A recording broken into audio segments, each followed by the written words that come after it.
Sita group of education द्वारा चलाई जा रही ऑनलाइन शिक्षण व्यवस्था में सभी विद्यार्थियों का बहुत बहुत स्वागत। मैं अखिलेश दुबे, हिंदी शिक्षक, आज आपके समक्ष प्रस्तुत हुआ हूँ और आज एक अत्यंत महत्वपूर्ण टॉपिक जो यूपी बोर्ड की परीक्षा में आता रहा है और आता ही रहेगा, उस टॉपिक पर मैं आज आपसे चर्चा करूंगा। फिर विद्यार्थियों, छायावादोत्तर युग के, कह सकते हैं प्रगतिवादी युग के श्रेष्ठ कवि, राष्ट्रकवि रामधारी सिंह दिनकर जी से मैं आपका परिचय कराऊंगा। उनका जीवन वृत्तांत, साहित्य में उनका अमूल्य योगदान, उनके कृतित्व की चर्चा मैं आपसे करूंगा।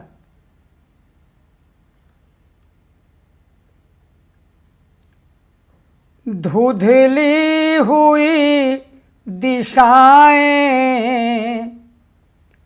आने लगा कुहासा, धुंधली हुई दिशाएं, आने लगा कुहासा, कुचली हुई शिखा से आने लगा धुआं सा, कोई मुझे बता दे क्या आज हो रहा है, मुँह को छिपा तिमिर में क्यों तेज रो रहा है, दाता पुकार मेरी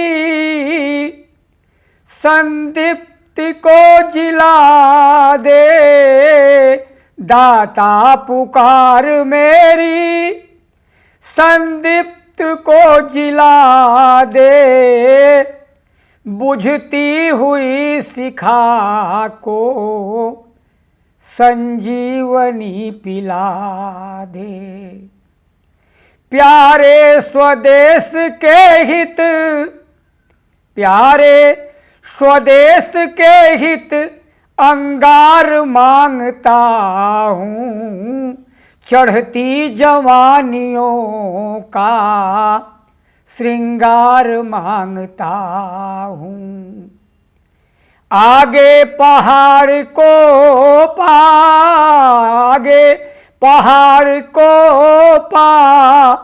धारा रुकी हुई है, बलपुंज केसरी की ग्रीवा झुकी हुई है, अग्निस्फुलिंग रज का, अग्निस्फुलिंग रज का बुझ ढेर हो रहा है रो रही जवानी, अंधेर हो रहा है, निर्वाक है हिमालय, निर्वाक है हिमालय, गंगा डरी हुई है, निस्तब्धता निशा की दिन में भरी हुई है, पांचास्य नाद भीषण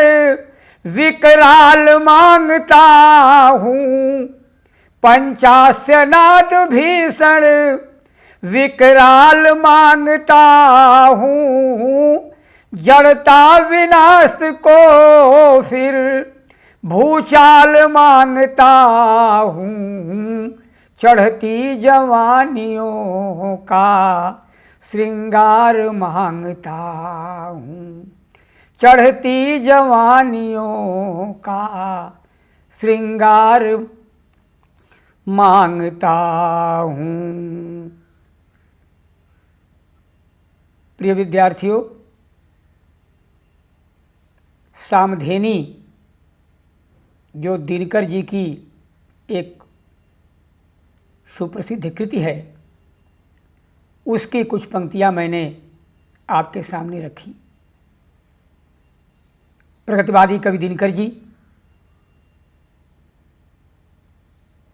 जिनका साहित्य में विशिष्ट स्थान है, प्रगतिवाद के आयाम इनकी कविताओं में देखे जा सकते हैं। कुत्तों को मिलता दूध यहाँ, कुत्तों को मिलता दूध यहाँ, भूखे बच्चे अकुलाते हैं, माँ की छाती से चिपक चिपक जाड़े की रात बिताते हैं।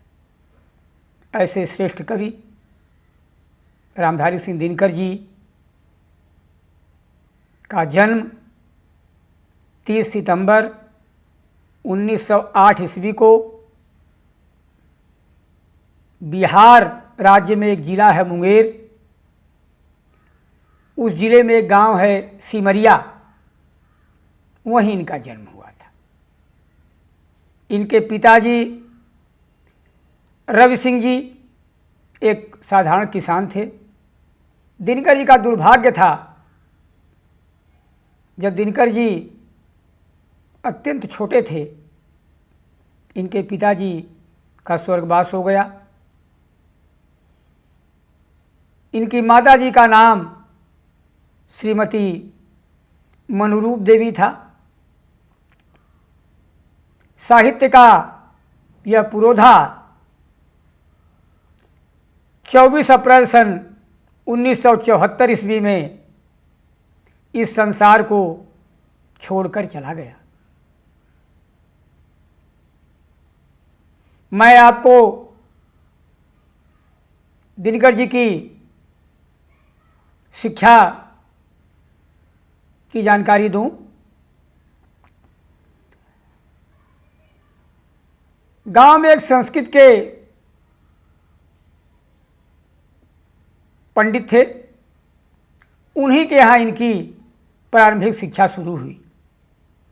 फिर दिनकर जी ने हाई स्कूल की परीक्षा, स्थान है मोकामा घाट, वहाँ से उत्तीर्ण की। इसी बीच इनका विवाह भी हो गया। 1932 ईस्वी में पटना कॉलेज से इन्होंने बीए ऑनर्स की परीक्षा उत्तीर्ण की। फिर एक विद्यालय में अध्यापक बने। 1950 ईस्वी में मुजफ्फरपुर के स्नातकोत्तर महाविद्यालय में हिंदी विभाग के अध्यक्ष नियुक्त किए गए। 1962 ईस्वी में राज्यसभा के सदस्य मनोनीत हुए। 1963 ईस्वी में भागलपुर विश्वविद्यालय के कुलपति बनाए गए। भारत सरकार के हिंदी समिति के सलाहकार के रूप में भी इन्होंने काम किया। आकाशवाणी के निदेशक के रूप में भी दिनकर जी ने कार्य किया। बहुमुखी प्रतिभा के धनी थे।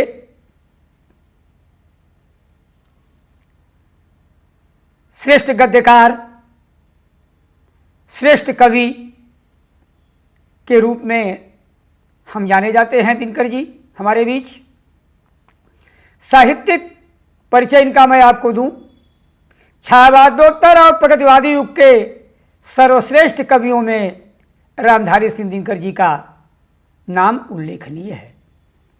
राष्ट्र प्रेम और लोक प्रेम पर आधारित इनकी काव्य रचना है। प्रगतिवादी और मानवतावादी कवि के रूप में ऐतिहासिक पात्रों और घटनाओं को ओजस्वी स्वर रामधारी सिंह दिनकर जी ने दिया। इनका एक महाकाव्य है, जब मैं इनकी रचनाओं की चर्चा करूंगा, अभी करूंगा आपके सामने।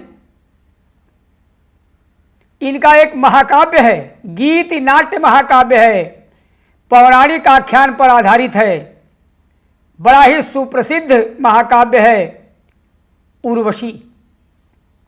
इस महाकाव्य पर इनको ज्ञानपीठ पुरस्कार भी मिला। उसकी 4 पंक्तियां आपके समक्ष में रखूं, ये आपके सिलेबस में है, महाकाव्य का छोटा सा अंश। इंद्र का आयुध पुरुष जो झेल सकता है, इंद्र का आयुध पुरुष जो झेल सकता है, सिंह से बाहें मिलाकर खेल सकता है। फूल के आगे वही असहाय हो जाता, शक्ति रहते हुए निरुपाय हो जाता।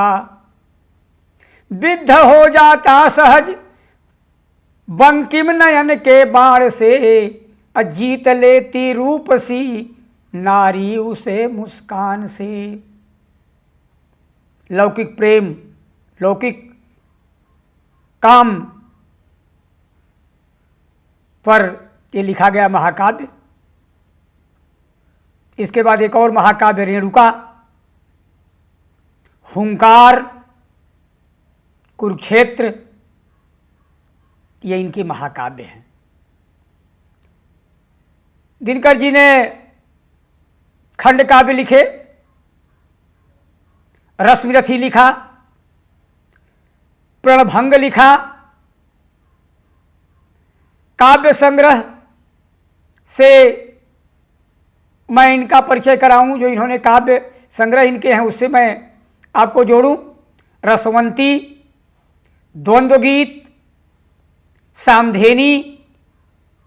इसी सामधेनी का गीत मैंने प्रारंभ में कुछ पंक्तियां आपके सामने रखी। बापू के इतिहास के आंसू, धूप और धुआं, परशुराम की प्रतिज्ञा, हारे को हरिनाम। दिनकर जी ने बाल साहित्य भी लिखे। धूप छां,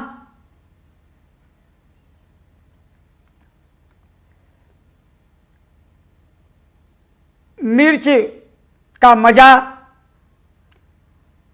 सूरज का ब्याह, ये दिनकर जी के बाल साहित्य संग्रह हैं। नोट करते रहेंगे, इम्पॉर्टेंट चैप्टर चल रहा है। दिनकर जी की आपसे मैं गद्य रचनाओं की चर्चा करूं। बड़ी चर्चा है हिंदी साहित्य में इनके इन गद्य रचनाओं की भी। मिट्टी की ओर, अर्धनारीश्वर, उजली आग, रेती का फूल, संस्कृत के 4 अध्याय। दिनकर जी ने एक आलोचना ग्रंथ भी लिखा,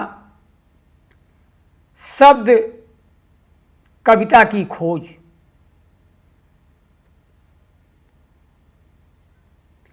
मैं दिनकर जी के भाषा सौंदर्य को आपके सामने रख रहा हूँ। दिनकर जी की भाषा खड़ी बोली है। भाषा में राष्ट्रीयता का स्वर है। त्याग, बलिदान, राष्ट्र प्रेम की भावना से इनकी भाषा ओतप्रोत है।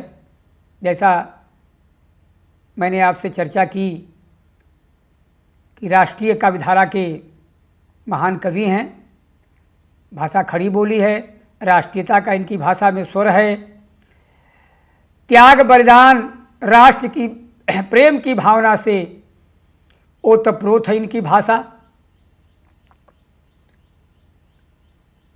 दिनकर जी के भाषा के कला पक्ष को मैं आपके सामने प्रस्तुत करूं। कवि दिनकर जी भाषा के मर्मज्ञ थे। इनकी भाषा संस्कृत की तत्सम शब्दावली से युक्त खड़ी बोली है। गीतिका, सार, सरसी, रोला, रूपमाला इनके प्रिय छंद हैं। जो छंद इन्होंने रचनाएं लिखी, जिन छंदों को इन्होंने लिया, उसमें मैंने आपको बताया गीतिका, सार, सरसी, रोला, रूपमाला ये इनके प्रिय छंद हैं। अलंकार योजना इनकी आपको बताएं। उपमा, रूपक, उत्प्रेक्षा, दृष्टांत, व्यतिरेक, उल्लेख एवं मानवीकरण अलंकार का इनकी रचनाओं में प्रयोग है।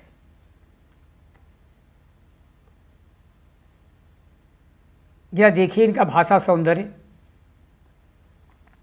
मैं आपके सामने रखूं। रे अश्वसेन तेरे अनेक वंशज हैं छिपे नरों में भी। रे अश्वसेन तेरे अनेक वंशज हैं छिपे नरों में भी। सीमित वन में ही नहीं बहुत बसते पुरग्राम घरों में भी। ये नर भुजंग मानवता का पथ कठिन बहुत कर देते हैं। प्रतिबल के वध के लिए नीच सहाय सर्प का लेते हैं। भाषा सौंदर्य, अलंकार युक्त भाषा। ऐसे दिनकर जी जिन्होंने बिहार जैसे राज्य में जन्म लेकर हिंदी साहित्य की अमूल्य सेवा की और आज इनको सम्मान और आदर की दृष्टि से हिंदी साहित्य में स्थान प्राप्त है।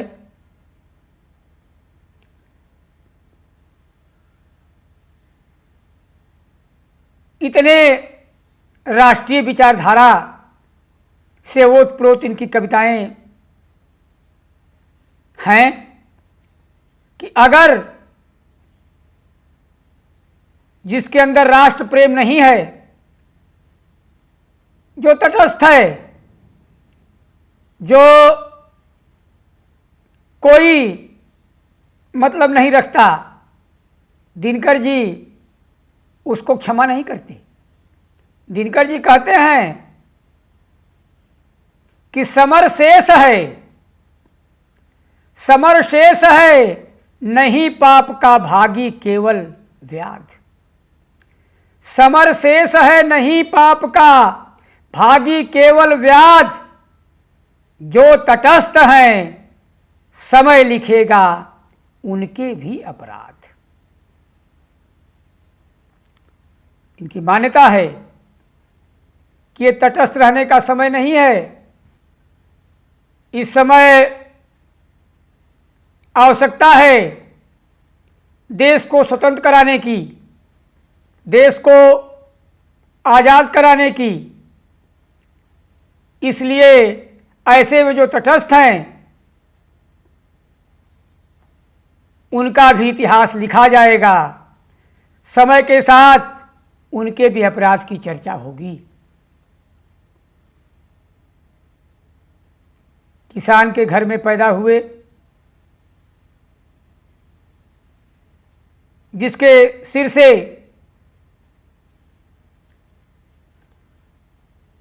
छाया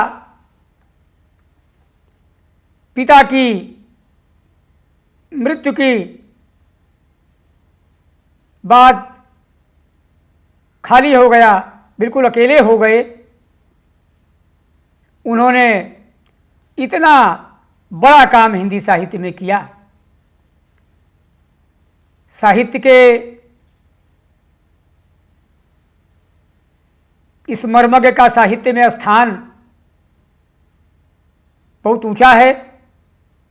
राष्ट्रीय काव्यधारा के कवि दिनकर आधुनिक युग के सर्वश्रेष्ठ कवियों में स्थान रखते हैं। भारतीय संस्कृति के रक्षक, क्रांतिकारी चिंतक और युग का प्रतिनिधित्व करने वाले हिंदी के गौरव हैं। इनकी एक रचना का मैंने आपसे नाम से लिया था, आपसे बड़ी सुप्रसिद्ध रचना, उसके 2-4 लाइन मैंने अभी आपके सामने पहले पढ़ा। रे अश्वसेन तेरे अनेक वंशज है छिपे नरों में भी। देखिए कितना सुंदर दृष्टांत दिया है दिनकर जी ने कि वो सिर्फ वन में ही नहीं रहते हैं, सीमित वन में ही नहीं, रहते पुरग्राम घरों में भी। देखिए रूपक अलंकार जिसकी मैंने चर्चा किया था, ये नर भुजंग मानवता का पथ कठिन बहुत कर देते हैं। कुरुक्षेत्र की ये सुंदर पंक्तियां देखिए, आप उदाहरण में इसको प्रस्तुत कर सकते हैं। क्षमा शोभती उस भुजंग को जिसके पास गरल हो। क्षमा शोभती उस भुजंग को जिसके पास गरल हो, उसको क्या जो दीनहीन दंतहीन विषहीन विनीत सरल हो। क्षमा शोभती उस भुजंग को जिसके पास गरल हो, उसको क्या जो दंतहीन विषहीन विनीत सरल हो। विषैला सर्प उसको क्षमा शोभती है, और जो विषहीन है वो पानी में रहने वाला सर्प है। प्रतीकात्मक भाषा है, संकेत करते हैं दिनकर जी, एक कटाक्ष टाइप है। तो वो अगर क्षमा न भी करेगा तो क्या बिगाड़ लेगा। ऐसे श्रेष्ठ रचनाकार जिनको हिंदी साहित्य में बड़ा ऊंचा स्थान प्राप्त है, मूर्धन्य विद्वान, साहित्य के साथ साथ राजनीति में भी जिनका महान योगदान है, जैसा मैंने आपसे चर्चा किया कि राज्यसभा के सदस्य भी रहे, और हिंदी साहित्य को अत्यंत ऊंचाइयों पर ले जाने वाले इस साहित्य के उज्ज्वल देदीप्यमान मनीषी मूर्धन्य विद्वान को शत शत नमन करते हुए और आपको यह बताते हुए कि अगले वीडियो में मैं इन्हीं दिनकर जी की 2 रचनाएं जो आपके सिलेबस में हैं, अभी एक जो मैंने उर्वशी की कुछ पंक्तियां रखी थी, उर्वशी उस महाकाव्य की नायिका है, और पुरूरवा जो एक पौराणिक पुरुष हैं उस महाकाव्य के नायक हैं। पुरूरवा और उर्वशी के नाम से वो 2 शीर्षक हैं। उन रचनाओं को मैं आपके सामने रखकर उसकी व्याख्या करूंगा, और मानवता का संहार करने वाली एक रचना, जैसा कि आप सब जानते हैं, जापान का जो नगर हिरोशिमा है और नागासाकी, जहाँ पर परमाणु बम गिराए गए, भारी नरसंहार हुआ, किस तरह से मनुष्य के द्वारा रची गई उसी की रचना ने पूरी मानवता को नष्ट कर दिया। उसी शीर्षक से एक रचना है हिरोशिमा, उसकी मैं आपसे चर्चा करूंगा।